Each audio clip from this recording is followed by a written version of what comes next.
Hey guys, what is going on? It is RC Knockout and I am back with another video. Now if you are new to my channel, my name is Nolan. In today's video I have got my electric converted Losi 5T out with me. And this is going to be the very first rip since installing the new motor mount and battery tray. So let me get the body off, show you what's going on. So if you missed the most recent video, I'll put a card in the corner, but I put the top tuning battery tray and motor mount in this machine. And the main reason is because the previous cheap mount that I bought from Brazil wasn't holding the motor in place. It was just one screw holding it and then it was on a swivel, which traditionally that works for a lot of RCs, but for a motor as big as this, when the chassis slaps down, no matter how tight I had that screw, the motor would change its gear mesh. So that happened on multiple bashes, almost every single bash it happened. So I wanted to get another motor mount, and I looked up the top tuning kit, the actual whole kit, which I think probably includes the ESC mount that maybe goes back here. I can't remember if it includes the ESC mount, but it includes more than just this, I think.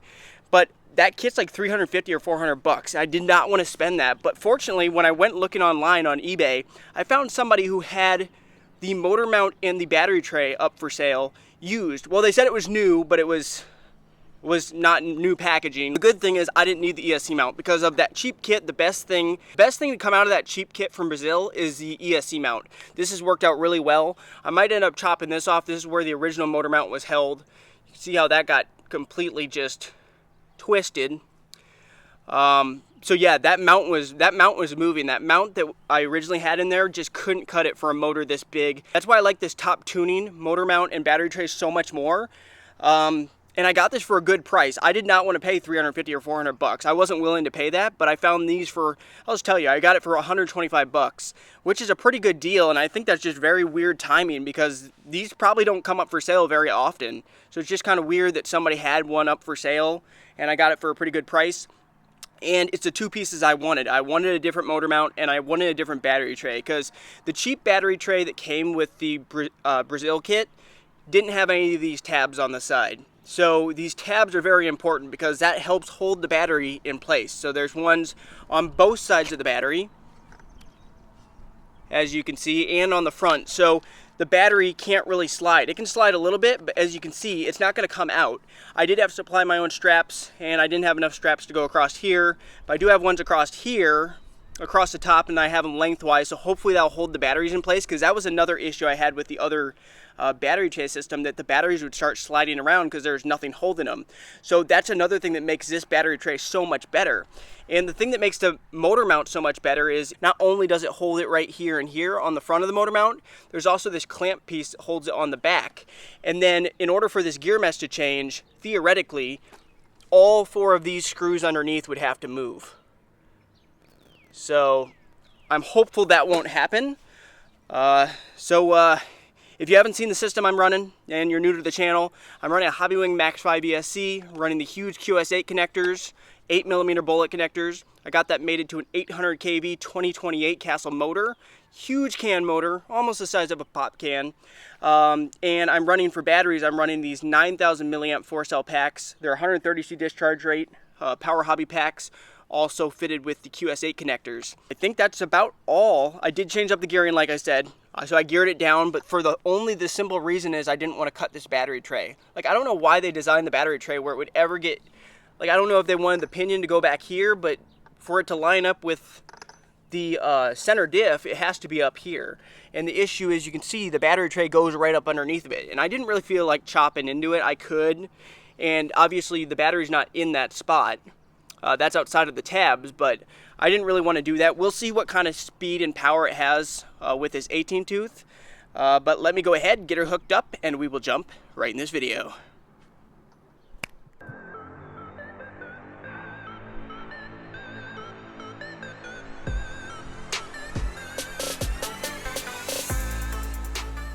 I've got it all hooked up, so let's get started ripping.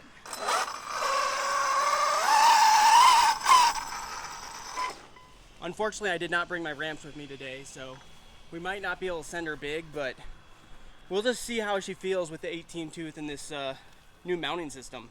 Hopefully everything holds up. So maybe we should start off with a launch. Ready, get set. You know, I can definitely tell it tops out way faster with the 18 tooth. still fast. Like theirs already topped out, it feels like.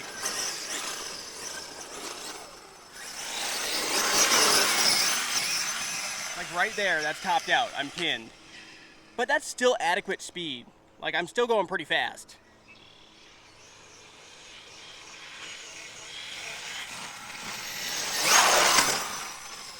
Oh, that's a little bit of air.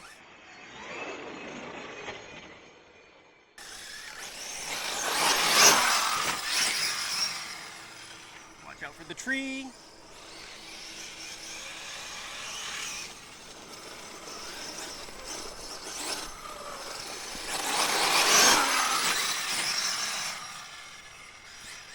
So far, it's feeling really good.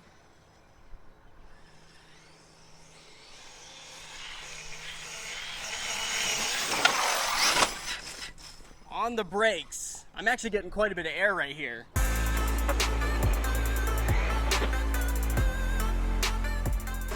Also, if you guys are enjoying this whole brushless Losi 5T content, make sure to show your support of the channel by giving this video a big thumbs up. I really do appreciate it. It really means a lot. All right, let's get down here. Launch.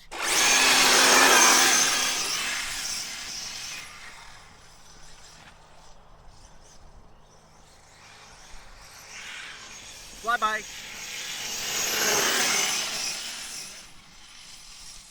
Yeah, I can definitely tell it's not as fast. Before it went, what did it go, 54 miles per hour with the 22 tooth? And then for a very short time I was running a 23 tooth. Never did a speed test with that. But now we're down to an 18 tooth, and I told you the reason why. The main reason why is just because that's what it looks like that battery tray will allow. We'll see. If I don't like this, I can always cut that small section out of the battery tray and we can gear it back up to 22 tooth, because I never had any issue with 22 tooth. No issues with cogging really from a start. No issues with heat, but I mean, it wasn't summer yet, so we started this build over like the winter into the early spring, so we'll see as it gets warmer whether we have any heat issues, but so far the system's been golden.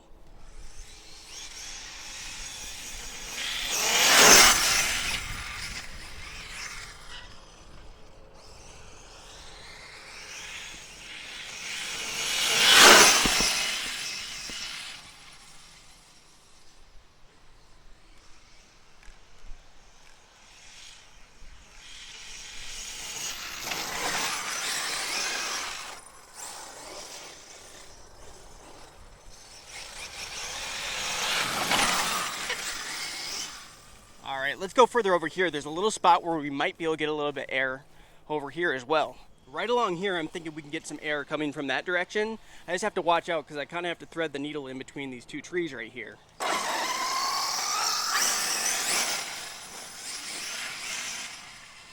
Or I could try to angle it. If I come from like right there, I can try to angle it this way, and then we should be good.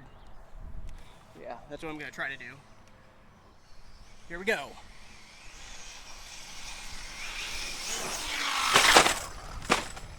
Yikes. That did not launch good at all. That was my fault. I came up to it at an angle.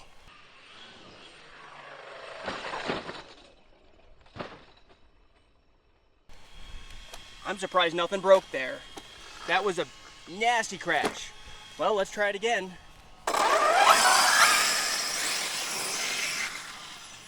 Everything's still sounding good.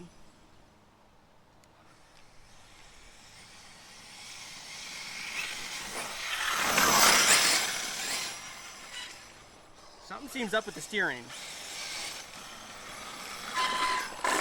Maybe my steering got messed up a little bit. Let me investigate that. I'll be right back with you guys. I think we're good. I think the steering trim just got, I don't know if I bumped it up against the ground, but this is my steering trim right here. And I might have bumped it, I don't know. Maybe this isn't the greatest jump because you got to really thread the needle in between the shelter, the trash can, these trees right here, and you come up with a lot of speed. I still want to do it one more time. Still feels kind of funny.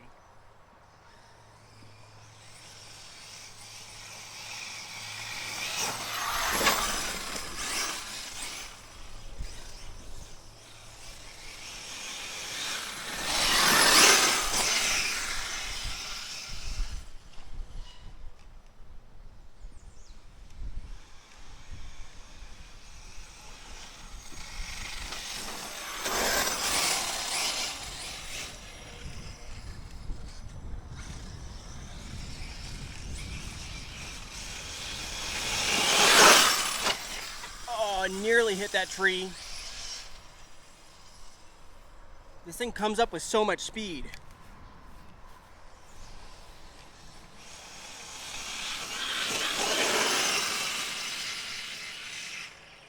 Suspension's doing pretty good doing its thing though.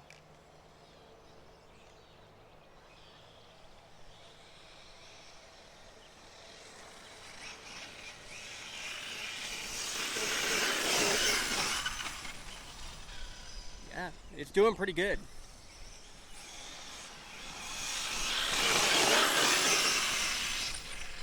I want to go do a launch in the dirt over there. Yeah, let's do that before the battery dies. That's the one bad thing about this setup over a gas-powered setup is the run time is not very long, but it's much more usable. I mean, there's people walking around. They don't have to hear the gas-powered. Even though I do enjoy the gas-powered, for this machine, this works out better for me. My Baja, I'm never going to switch over. The one Baja for sure, I'll never switch over to electric. That one's always going to be gas. Yeah, little rip right here in the dirt. You know, guys, I just noticed something. I was looking at this wheel. I'm like, why does that wheel look like it's kicked in so much? That wheel looks like it's towed in quite a bit. It's starting to rip out that insert right here.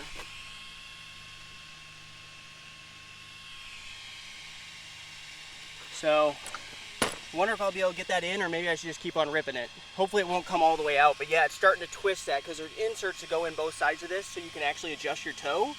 And this side is starting to actually like rip it out, which if it does, it looks almost like this hinge pin right there is bent. I think this hinge pin is bent. I think we bent a hinge pin. That's what we might have done on that crash. But you know what, if that's the worst that happened on that crash, that's not that bad. Just make sure the chassis is still straight. Yeah, because that one, it kind of hit the side really hard. And the good thing is that the suspension arms don't go into the bulkhead. They go into these braces right here, these tie bars, so you don't have to worry about that impact being transferred into the actual differential housing, even though I have an aluminum one. I hope it didn't. Hopefully that suspension arm's still straight. It still looks all right, but yeah, it looks like there's a very slight bend right here on that pin, and it's starting to tear that out. Right there. That hopefully won't come out for now. I'll have to address that later. Let's do that launch I was talking about. 1, 2, 3, go!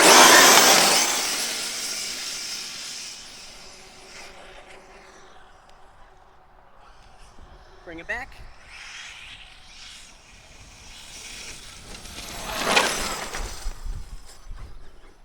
Let's do another one of those launches.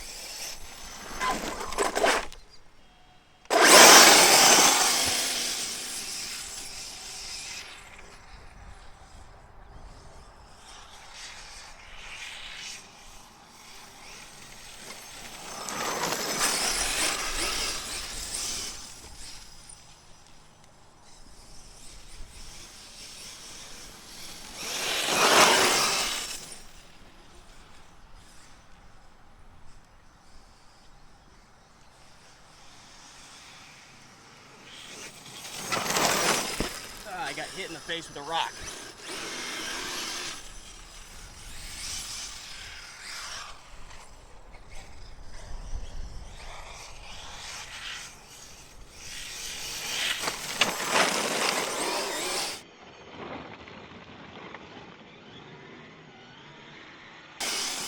This thing's so much fun. I can't get over it. It's so much fun.